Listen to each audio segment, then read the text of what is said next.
Don't tell anyone. Don't tell anyone. But you've possibly found the best kept secret in business. He's handsome. He's loud. He's got some tattoos. He'll tell you as it is and only wears a suit at a wedding or a funeral. No jargon, no overcomplicated 300-stage program. Just upfront, honest, proven ideas, thoughts, and strategies That actually work. So here's your host, the best kept business secret probably anywhere. Ladies and gentlemen, This is Mark Ford. Welcome to the Best Kept Business Secret podcast with me, your host, Mark Ford. Possibly the best kept business secret anywhere. Hope you are well. Now then, are you guilty of being a marketing manipulator? Are you guilty of manipulating your customers and your clients into buying your stuff? And do you realize how much of a problem that could be causing your business? In fact, do you realize how much of a drug for you that's becoming? By the end of this podcast, I'm going to challenge you to go cold turkey. But right now, if you're enjoying this podcast, I would love you to go and give us some love on iTunes, give us a review, or go and find out about some more free stuff that can entertain you and inform you on my website, which is www.markford.uk. And let's get stuck into the podcast after this message from our sponsor. This podcast is sponsored by JB Commercial Finance, the trusted funding solutions for business. JB Commercial Finance are experienced, whole-of-market commercial finance brokers and will help you and your business raise money no matter your circumstances. Whether you're investing in your business, have cash flow challenges, or you're looking to acquire commercial premises, get in touch with us now for independent, expert, and honest advice. For a free, no-obligation assessment, find us at www.jbcommercialfinance.co.uk or call 0116-3440-322. JB Commercial Finance is fully authorized and regulated by the Financial Conduct Authority and are proud members of the National Association of Commercial Finance Brokers. Okay, so what am I exactly talking about? Well, it's like a drug. It's like a drug that most business owners and marketers get hooked on. Their craving just grows and grows until their net fix. There is a big difference between repeat business and loyalty. You see, repeat business is where people do business with you multiple times. Loyalty is when people are willing to turn down a better product or a better price to continue doing business with you. Loyal customers often don't even bother to research the competition or entertain any other option, and loyalty is not easily won. Repeat business, however, is, and all it takes are more marketing manipulations. Manipulative techniques have become such a mainstay in business as of today, and there is virtually impossible for some businesses to kick the habit. It's like any other addiction. The drive is not to get sober, but to find the next fix faster and more frequently. And as good as the short-term highs may feel, they have a detrimental impact on the long-term health of any business. Addicted to those short-term results, business today has largely become a massive series of quick fixes added on one after another, after another, after another.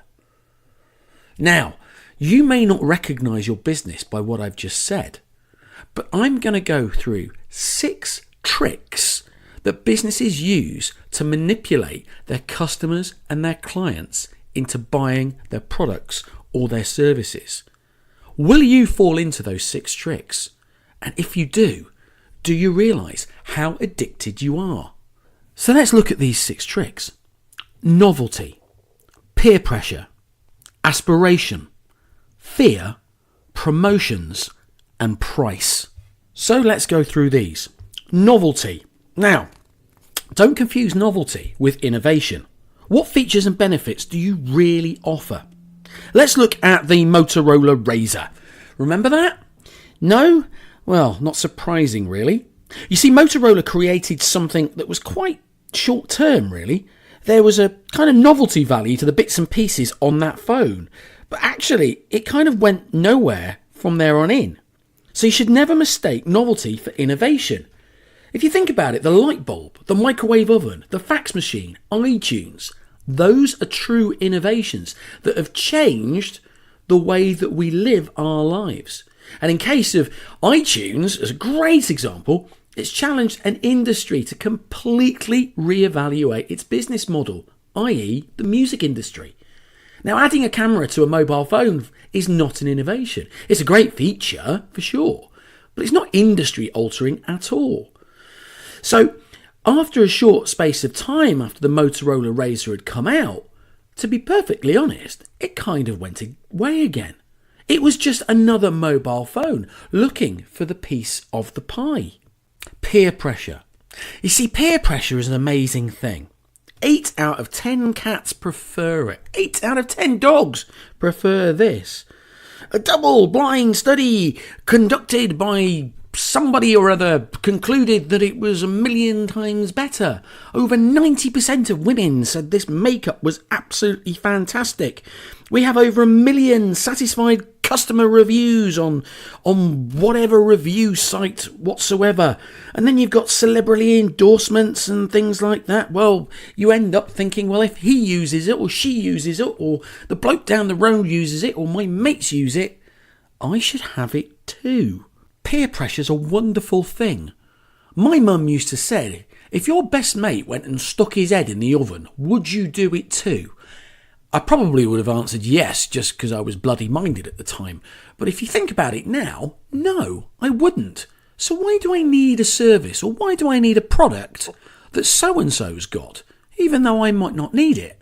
Now, if peer pressure doesn't force us into doing it, aspirations, our hopes and our dreams will often force us towards doing certain things. Let's be fair, gym membership goes up by about 20% every January because we all want to have bodies of goddesses or Adonises and look absolutely fantastic.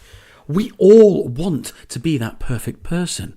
If we play golf, a great example, if we play golf, we end up wanting to be the next Tiger Woods. So we go out and buy the same clothes that he wears. We go out and buy the same clubs that he uses. The only problem is that if we have a rubbish round, we truly do look like a bunch of numpties with a great set of golf clubs. Also, another point is the fact that they wear these expensive watch.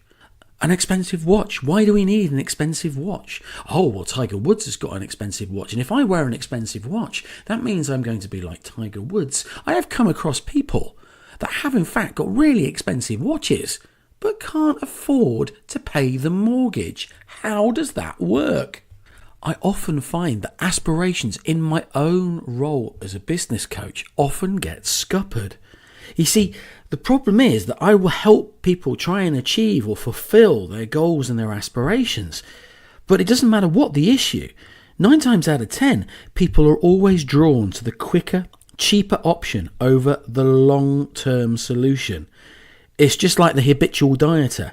They never have time or money to do it right the first time, but they always have the time and money to do it all over again. Fear is an amazing factor, especially in business.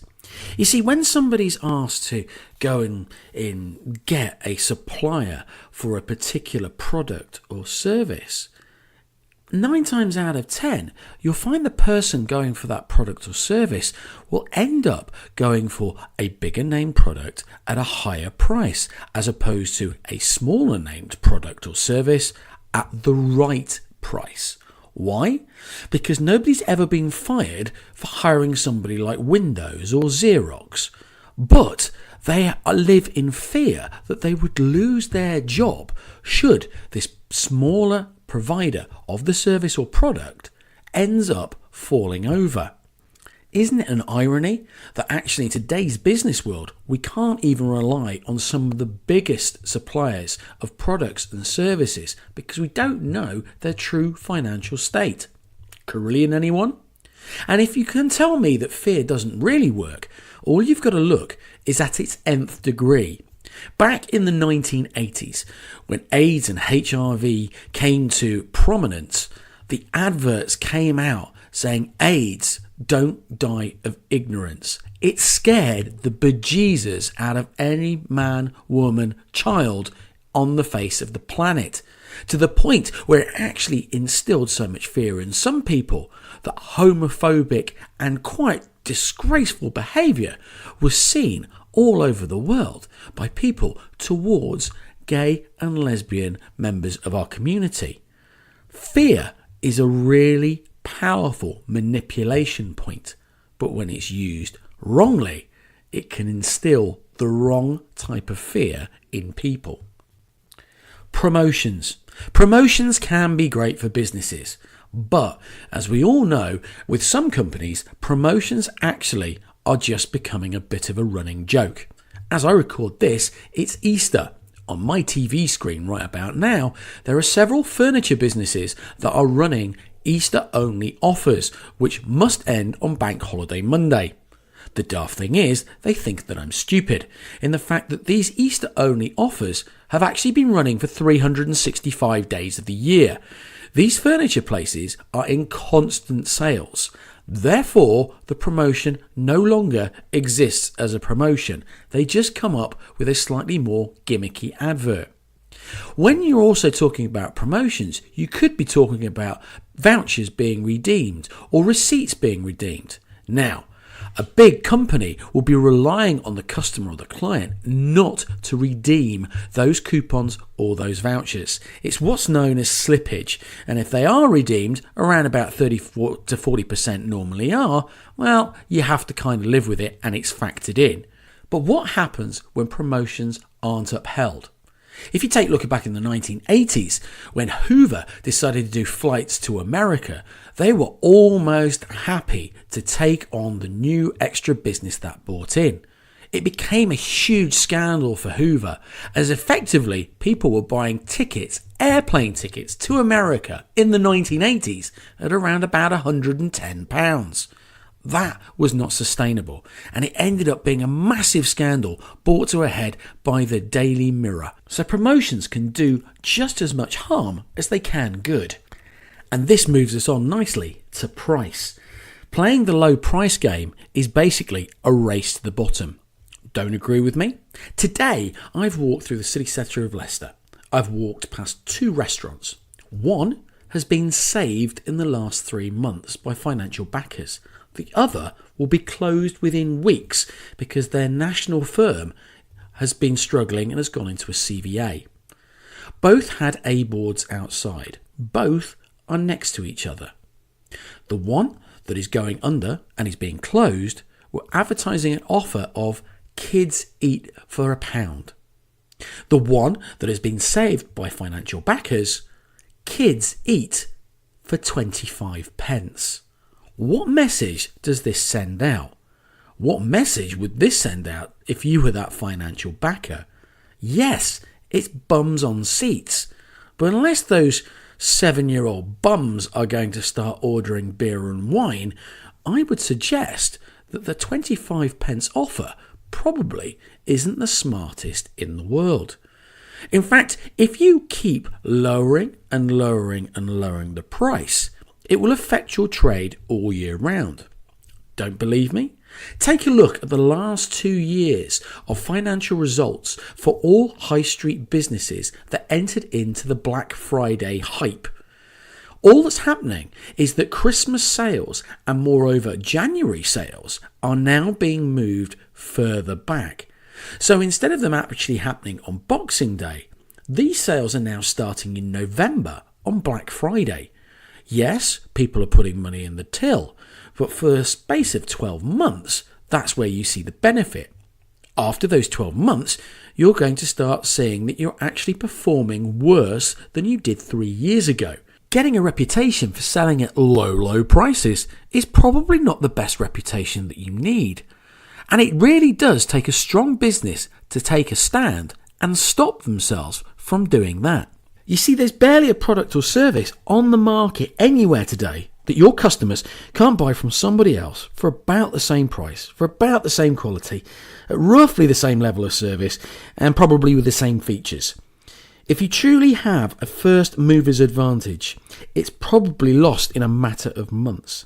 If you offer something truly novel, well, somebody else will catch up and come up with something pretty similar and maybe even better. But here's the daft thing. If you ask most businesses why their customers are their customers, most will tell you it's because of superior quality, features, price, or service. In other words, most companies have absolutely no bloody clue why their customers are their customers at all. All they've engaged in are these 6 areas of marketing manipulation.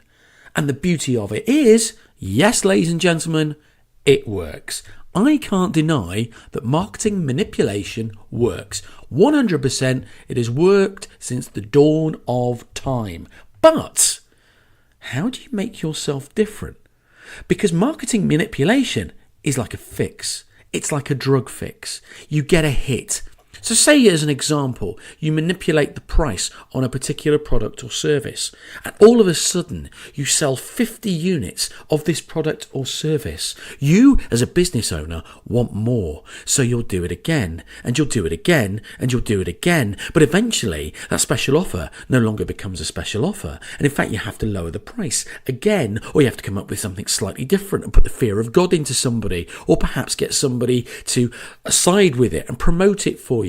But you sell another 50 and you want to do another 50, so you end up doing something else and you end up doing something else and you end up possibly going bust. I'm going to leave you with a challenge. I want to challenge you to do something for your customers. You, my friend, are a business. You, my friend, are a problem solver. And you're a problem solver for a customer. So, why not start with the customer? What problem can you solve that means that you can give a superior product, a superior service, and a superior end result for that customer, and yet still have a profit mentality? Profit first. A reasonable price for a reasonable day's work. A reasonable price for a reasonable product. I challenge you, for that product or service, for your ideal customer or your ideal client, to go cold turkey and not use novelty values, not use peer pressure, not use aspirations, not use fear, not use promotions, and not use ridiculous price reductions when it comes to attracting your ideal customer and your ideal client. Why? Quite simply, it will breed loyalty. It will breed quality. It will breed value. And most of all, it will breed respect from the peers in your industry or in your niche, because they'll want to know how you're doing it. Until next time, take care of yourself, have a great week, and if you want to get in touch, drop by the website, which is www.markford.uk. Until next time, take care. Bye-bye. This podcast is sponsored by JB Commercial Finance, the trusted funding solutions for business. JB Commercial Finance are experienced whole-of-market commercial finance brokers and will help you and your business raise money no matter your circumstances. Whether you're investing in your business, have cash flow challenges, or you're looking to acquire commercial premises, get in touch with us now for independent, expert, and honest advice. For a free, no-obligation assessment, find us at www.jbcommercialfinance.co.uk or call 0116-3440-322. JB Commercial Finance is fully authorized and regulated by the Financial Conduct Authority and are proud members of the National Association of Commercial Finance Brokers.